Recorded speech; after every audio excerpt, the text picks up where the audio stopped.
सूर्यकुमार यादव কি আর ইন্ডিয়ান টিমে কামব্যাক করতে পারবে?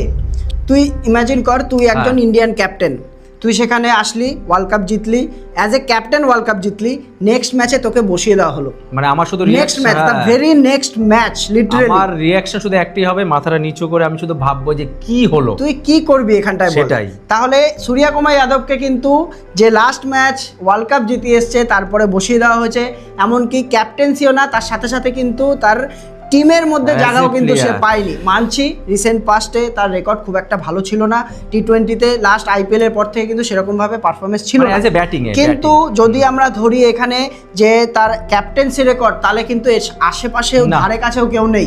52টা ম্যাচে টোটাল 40টা ম্যাচ জিতিয়েছে, 8টা ম্যাচ হেরেছে, মানে 82%-এর এখানে উইনিং পার্সেন্টেজ রয়েছে ইন্ডিয়ান ক্যাপ্টেনের, সব মিলিয়ে বলছি আমি ক্যারিয়ার। তাহলে সেরকম একটা ক্যাপ্টেনকে তুমি ক্যাপ্টেন্সি থেকে বসিয়ে দিচ্ছ, সেটাও মানলাম যে ক্যাপ্টেন্সি একটা বয়স হয়ে গেছে, 35-36 বয়স হয়ে গেছে, বসাতে চাইছো, শ্রেয়াস আয়ারকে এনেছে, কিন্তু এইখানটায় কি একটা প্লেয়ারকে অন্তত তাকে তার অনারের জন্য দুটো সিরিজ খেলিয়ে এই টিমটাতে সিলেক্ট করে দুটো সিরিজ খেলিয়ে বসানো যেত না? আমার মতো একদম সঠিক ছিল যদি এই দুটো সিরিজ অন্তত তার সম্মানের জন্য অন্তত এই জিনিসটা করা উচিত ছিল। আমাদের এটা মনে হয়, আপনাদের কি মনে হয়? আপনারা কমেন্ট করে জানান সেটা, সূর্যকুমার ফ্যানরা।